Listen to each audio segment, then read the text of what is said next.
Capítulo 9 – Celebridades com suposto funcionamento borderline. Elas nos emocionaram, ditaram modas e conceitos, quebraram tabus, influenciaram gerações e nos marcaram com performances inesquecíveis no cinema, na TV, nos palcos ou simplesmente no embalo de uma música no ouvido. É claro que gosto não se discute. No entanto, as personalidades aqui descritas demonstraram talentos indiscutíveis, reconhecidos por grande parte da crítica e do público, e muitas delas tiveram suas vidas interrompidas precoce e tragicamente. Elas nos emocionaram, ditaram modas e conceitos, quebraram tabus, influenciaram gerações e nos marcaram com performances inesquecíveis no cinema, na TV, nos palcos ou simplesmente no embalo de uma música no ouvido. É muito importante ressaltar que em momento algum afirmo que tais celebridades são borderline de fato, uma vez que não fiz uma investigação diagnóstica que pudesse testar isso. Este capítulo visa somente facilitar o entendimento sobre o assunto, uma vez que as histórias de vida dessas pessoas estão recheadas de comportamentos muito semelhantes ao jeito borderline de ser. Amy Winehouse, explosiva, encrenqueira e talentosa. A cantora e compositora inglesa, diva do pop e do soul music, foi e ainda é idolatrada no mundo todo. Entre os fãs estão milhares de garotas que imitam seu look e comportamento excêntricos. Roupas, cabelos com penteados altos e volumosos, sua marca registrada, olhos carregados de rímel e delineador, tatuagens, jeito rebelde, desafiador e superlativo de ser. Tudo que ela fazia chamava a atenção da imprensa, que ora se rasgava em elogios, ora se deleitava com sua reputação e imagem. Amy foi uma campeã de vendagem de discos, enlouqueceu multidões e alvoroçou os paparazzis com seu comportamento debochado e sarcástico. Suas performances e bebedeiras no palco, atrasos e cancelamentos de shows, escândalos envolvendo drogas, sexo, agressões físicas e palavrões, tentativas de suicídio, prisões, internações em clínicas de reabilitação e a paixão cega e incurável pelo polêmico Blake Fielder Civil. Amy Jade Winehouse nasceu no subúrbio de Londres em 14 de setembro de 1983. Teve uma infância conturbada, presenciando brigas e o constante sofrimento de sua mãe, Janice, devido ao relacionamento amoroso que seu pai, Mitchell, mantinha com uma colega de trabalho. Por influência de Mitchell, a quem sempre foi apegada, a menina aprendeu a gostar de jazz e músicas de Frank Sinatra. Aos 9 anos, com a separação dos pais, Amy passou por uma das fases mais marcantes de sua vida. A música Qual é a dos Homens? Retrata os momentos difíceis vividos por sua mãe e a revolta de Amy. Nessa canção, ela diz que o trauma da separação foi como uma pedrada em sua cabeça, exacerbando o seu lado autodestrutivo. Aos 12 anos, ela ganhou uma bolsa de estudos para a escola de teatro Sylvia Young, de onde foi expulsa antes de se formar por usar um piercing no nariz, pela sua insubordinação e indiferença a tudo e a todos. Aos 14, comprou seu próprio violão, começou a compor e a se apresentar em pubs londrinos, até ser descoberta pela Island Records e se tornar uma artista de sucesso premiada no Reino Unido. Dona de uma voz e um talento extraordinários e estilo musical inconfundível, um mix dos anos 1950 e 1960, Furacão Amy decolou na carreira aos 19 anos, em 2003, quando lançou o primeiro álbum, Frank.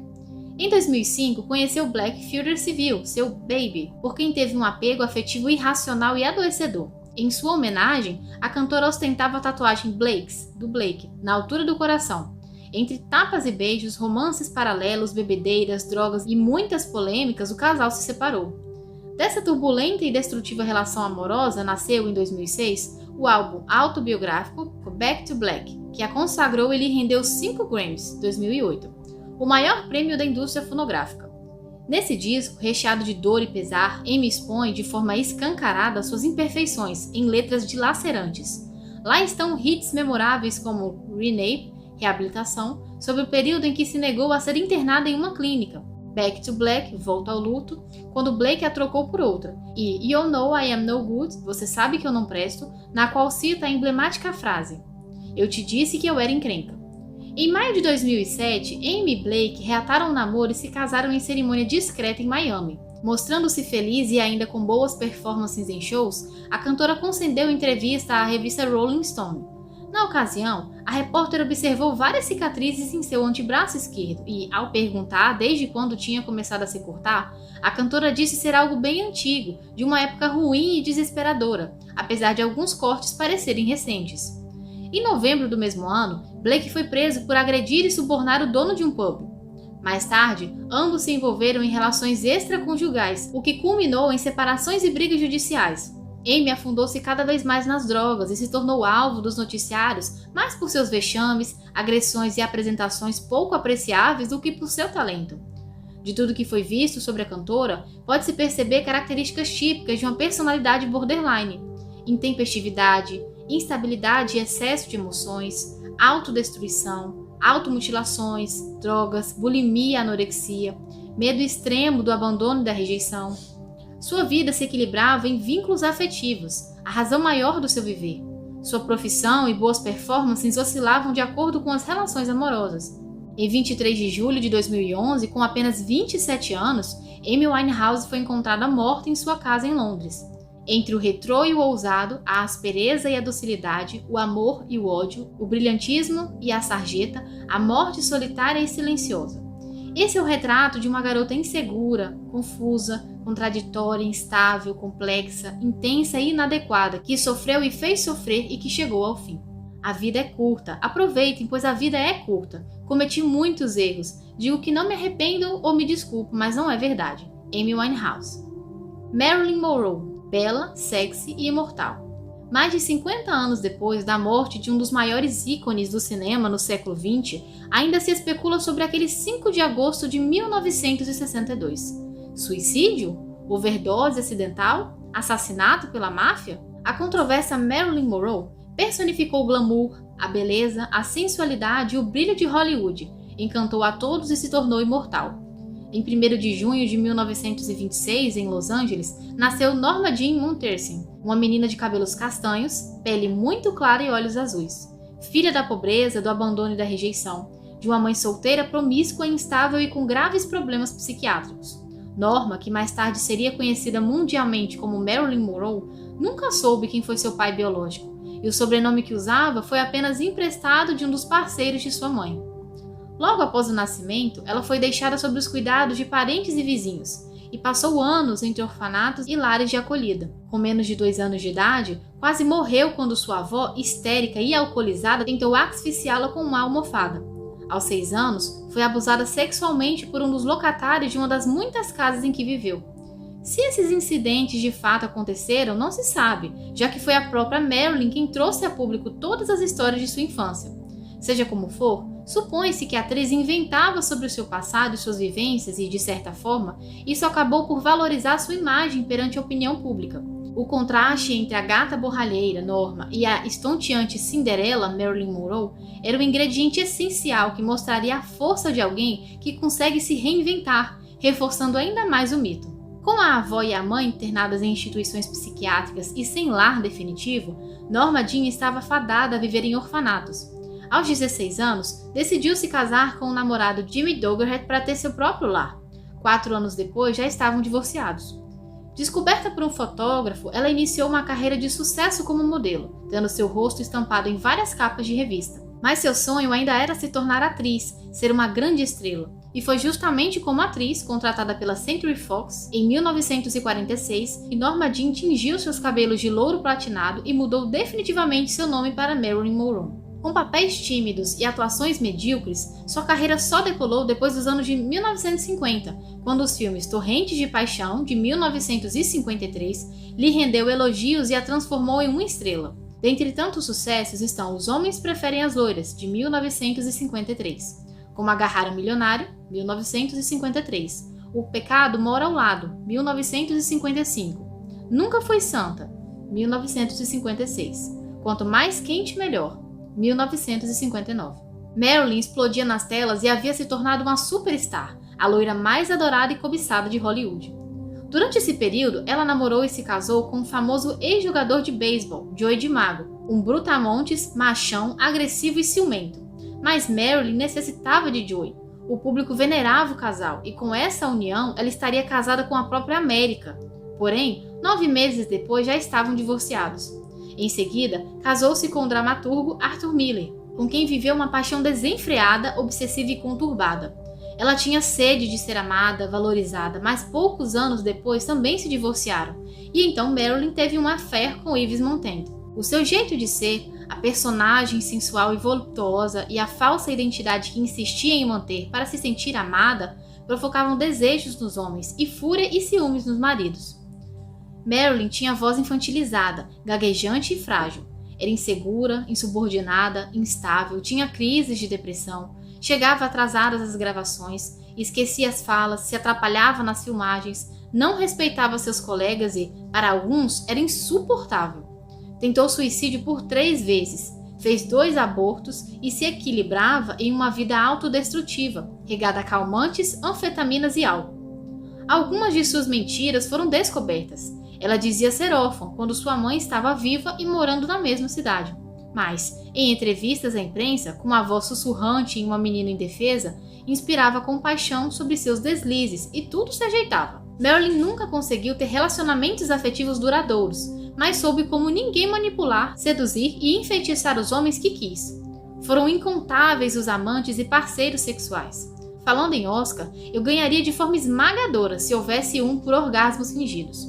Fiz o melhor de minha atuação convencendo meus parceiros de que estava em êxtase, ela declarou certa vez. Marilyn precisava saber que era desejada, um jeito de se sentir aceita e viva. No entanto, de todas as relações amorosas de Monroe, a mais descontrolada e escandalosa foi com o senador John Kennedy, que se tornou presidente dos Estados Unidos.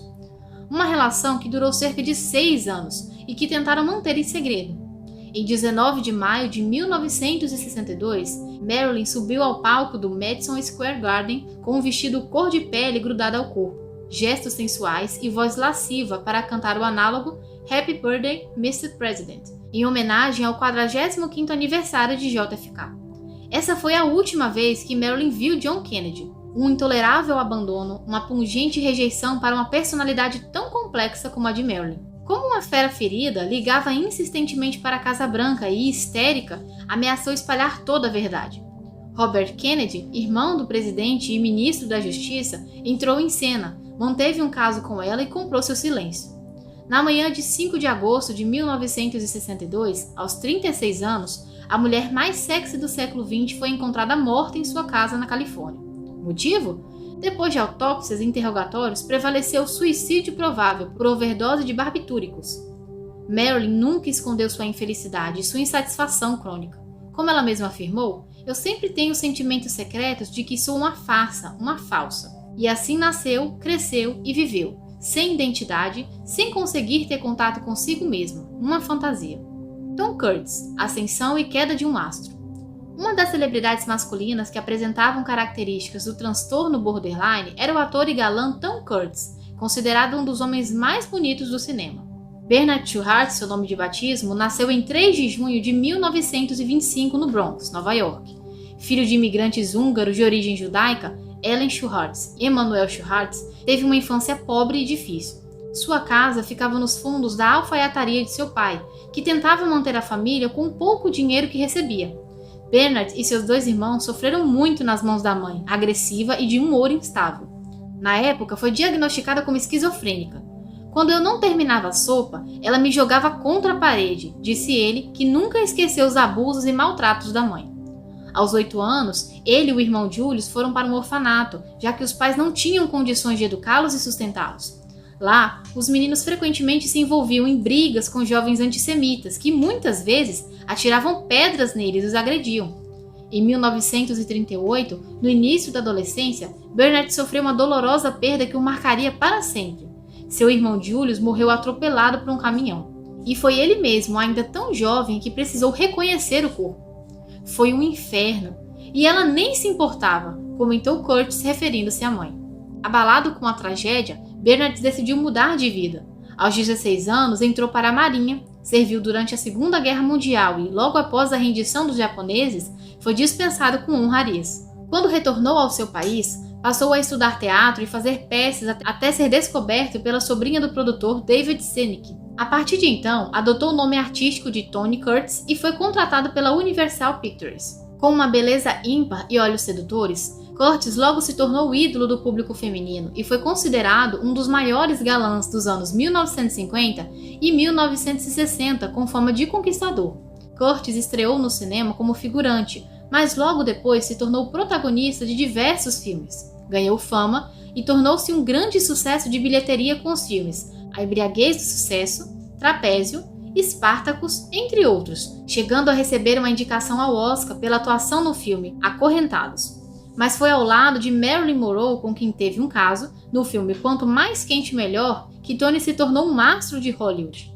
Tony Curtis deixou um legado de mais de 120 filmes, repleto de altos e baixos, e ditou moda com sua elegância e corte de cabelo rebelde. Seu visual chegou a inspirar Elvis Presley, porém sua ascensão à fama e ao estrelato foi marcada por uma vida rodeada de muitas mulheres, muito sexo e mergulhado no mundo das drogas e do álcool.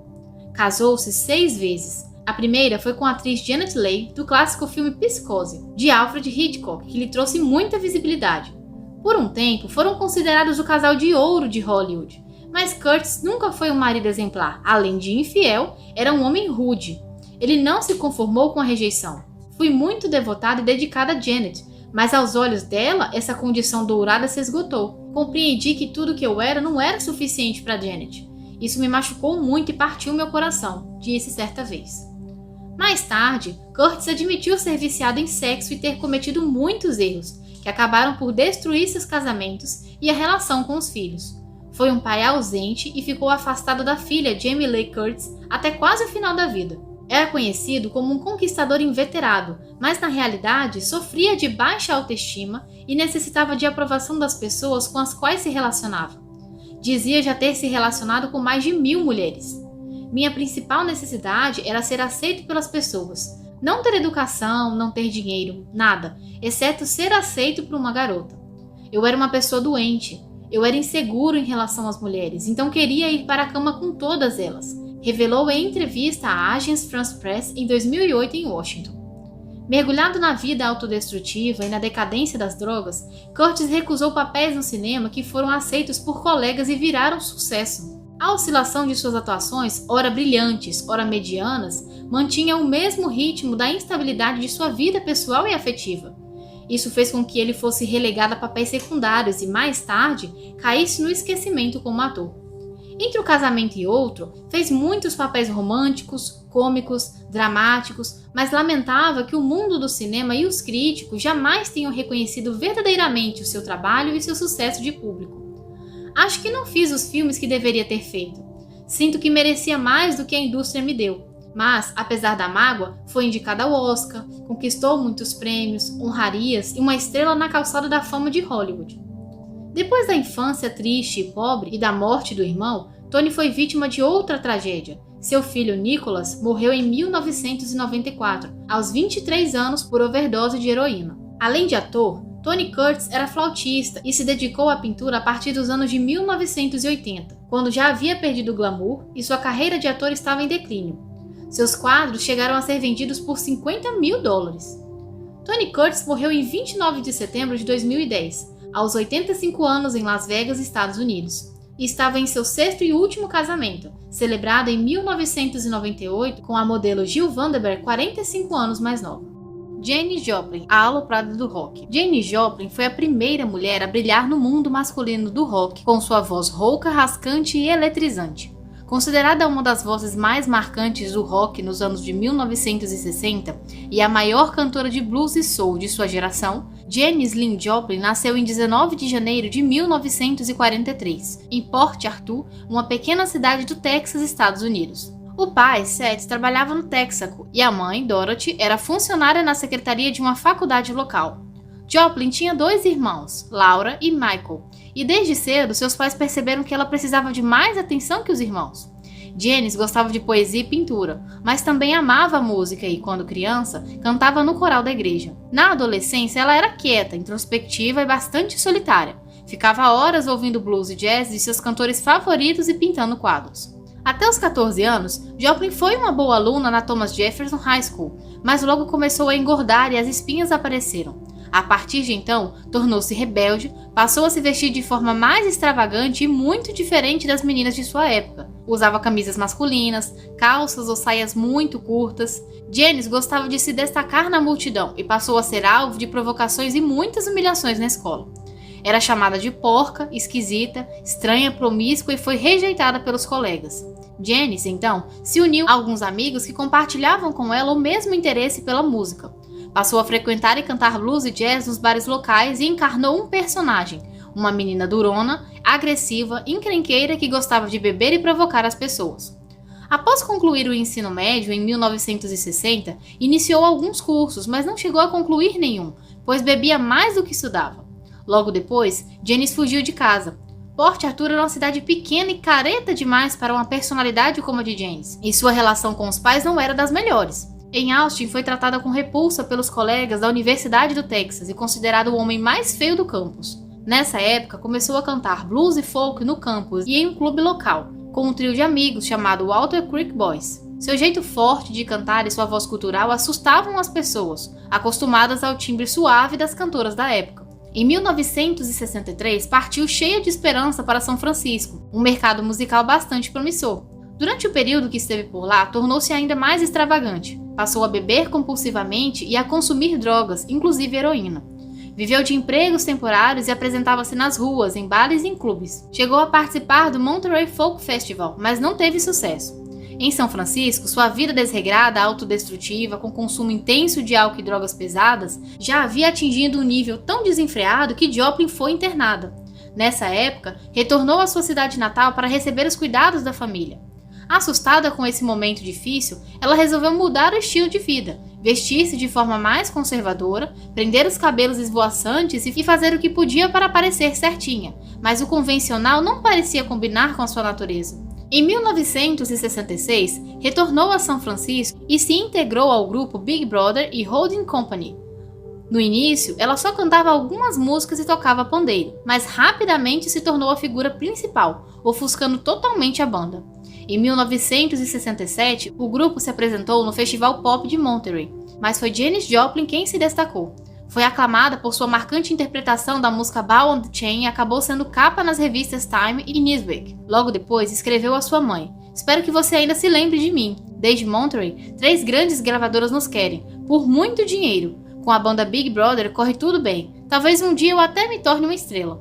E assim foi. Entre altos e baixos, brigas e formação de novas bandas, Joplin realmente se tornou um grande sucesso.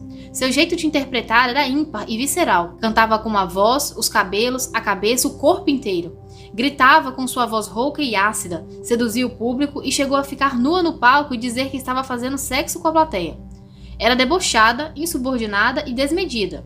As pessoas do seu convívio a consideravam problemática e de personalidade instável, ora dócil, ora extremamente agressiva, mas também extraordinária, com capacidade de se conectar e enlouquecer o público como nunca visto.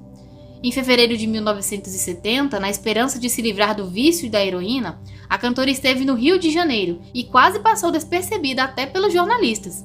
Nesse curto período, ela fez topless na praia de Copacabana em plena época da ditadura e quase foi presa. Foi expulsa do Copacabana Palace por nadar nua na piscina. Consumiu todo tipo de álcool e drogas que pôde conseguir e só conseguiu ser reconhecida e fazer sucesso em um bordel, onde o cantor Serguei se apresentava na época. Em setembro, Janis foi vista em público pela última vez em Port Arthur, quando esteve na comemoração do 10º ano de formatura de sua turma do colégio. Ela estava ansiosa por aquele momento, para mostrar às pessoas que tanto a hostilizaram que ela era um grande sucesso. Em 4 de outubro de 1970, aos 27 anos, Janis Joplin foi encontrada morta em um quarto do Hotel Landmark em Hollywood, depois de uma overdose de heroína pura. Em sua carreira meteórica, Joplin lançou alguns discos, foi premiada com disco de ouro e seu álbum de maior sucesso foi Pearl, seu apelido, lançado após sua morte em 1971. Era uma das cantoras de rock mais bem pagas do mundo e, apesar de ter chegado ao topo, sua autoestima era extremamente baixa. "Ninguém gosta de mim, sou feia demais para isso, só querem me explorar", declarou certa vez. Fora dos palcos, tinha uma vida solitária, suas relações afetivas não passavam de casos breves e se entediava com facilidade. Por que não canto como as outras cantoras? Não sei, talvez porque não fique na superfície das melodias, porque eu entre na música, eu canto com a minha alma, com o meu corpo, com o meu sexo, eu canto toda, declarou Janis Joplin. Elizabeth Taylor, filmes, vícios, luxo e 7 maridos. Uma das mais belas e encantadoras estrelas da história de Hollywood, Elizabeth Rosamond Taylor, mais conhecida como Liz Taylor, nasceu em Hampstead, Londres, em 27 de fevereiro de 1932. Seus pais eram americanos e, em 1939, preocupados com a Segunda Guerra Mundial, retornaram para os Estados Unidos e se estabeleceram na Califórnia. Nessa época, um amigo da família, impressionado com a beleza e os olhos raros azul-violeta de Elizabeth, sugeriu que ela fizesse um teste no cinema, o que resultou em um contrato com a Universal Studios. Assim, com apenas 10 anos de idade, Liz iniciou a carreira cinematográfica que durou cerca de 6 décadas. Parte de sua vocação artística veio da mãe, Viola, que trabalhou como atriz até se casar, e outra de seu pai, Francis, que herdou o amor pela arte. Elizabeth apaixonou-se pela profissão, trabalhava de maneira natural e instintiva, e revelou seu talento fazendo filmes infanto-juvenis da série Lassie. Seu maior sucesso na infância foi o filme A Mocidade é Assim Mesmo, quando tinha 12 anos. Em uma época em que as atrizes usavam cabelos descoloridos, sobrancelhas finas e lábios contornados, a beleza de Elizabeth destoava. Seus cabelos eram negro-azulados, as sobrancelhas grossas. Os pais tiveram que intervir algumas vezes para que o estúdio não mudasse seu visual, tampouco seu nome para Virginia. Sua primeira atuação em um papel adulto foi em 1949, no filme Traidor, de produção britânica. A partir daí, ela evoluía a cada dia mais como atriz, tornando-se respeitada pela crítica, atuando em filmes de grande sucesso como Assim Caminha a Humanidade, Um Lugar ao Sol, Quem Tem Medo de Virginia Woolf, De Repente no Último Verão, Gata em Teto de Zinco Quente, entre muitos outros. A curiosidade geral sobre a atriz e sua vida pessoal vendia manchetes e, consequentemente, promovia o sucesso de seus filmes. Elizabeth foi reverenciada pelo público por seu talento e sua beleza impactante, mas também tornou-se conhecida por sua personalidade forte, explosiva, temperamental e pela vida conturbada marcada por escândalos amorosos, doenças, dependência de álcool e medicamentos, língua afiada, insegurança e depressão. Liz Taylor casou-se 8 vezes, sendo 2 delas com o ator Richard Burton, com quem teve um relacionamento turbulento, recheado de traições, ciúmes, brigas e muita bebedeira. O primeiro casamento de Liz foi aos 18 anos, com o milionário Nick Hilton, herdeiro da rede de hotéis Hilton. Foi uma relação com muitas desavenças e agressão de todos os tipos, e durou poucos meses. 2 anos depois, ela se casou com Michael Hilding, e com ele teve 2 filhos, Michael Jr. e Christopher. Divorciaram-se em 1956. O terceiro marido de Liz foi Michael Todd, que ela considerou o primeiro grande amor de sua vida e com quem teve uma filha, Lisa Frances. Pouco tempo depois, Todd morreu em um acidente de avião. Arrasada, Liz foi ao funeral do marido acompanhada por Ed Fisher, o melhor amigo de Todd, cuja esposa, Debbie Reynolds, ficou cuidando dos filhos da atriz. Nessa época, Elizabeth Taylor chocou a conservadora América, ganhou fama de destruidora de lares, quando Fisher divorciou-se de Debbie e se casou com ela em 1959. E foi ainda casada com Ed Fisher que Liz conheceu o ator britânico Richard Burton, e com ele viveu seu romance mais tórrido. O caso entre eles começou durante as filmagens de Cleópatra e foi motivo de muitas fofocas em revistas e jornais. Embora ambos fossem casados nesse período, não conseguiram esconder a paixão desenfreada que sentiam um pelo outro. Foi um relacionamento passional, problemático, autodestrutivo e um período bastante conflitante.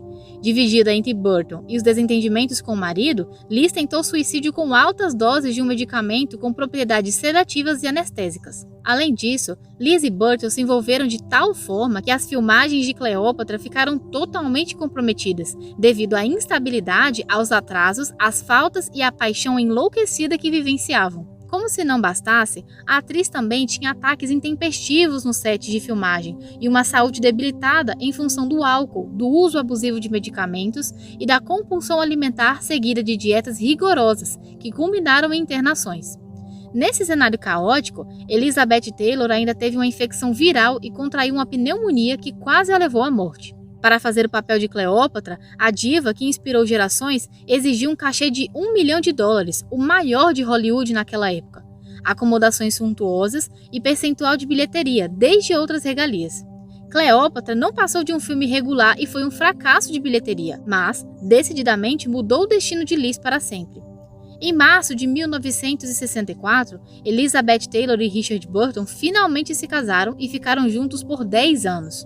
Nesse período, adotaram uma menina alemã, batizada de Maria.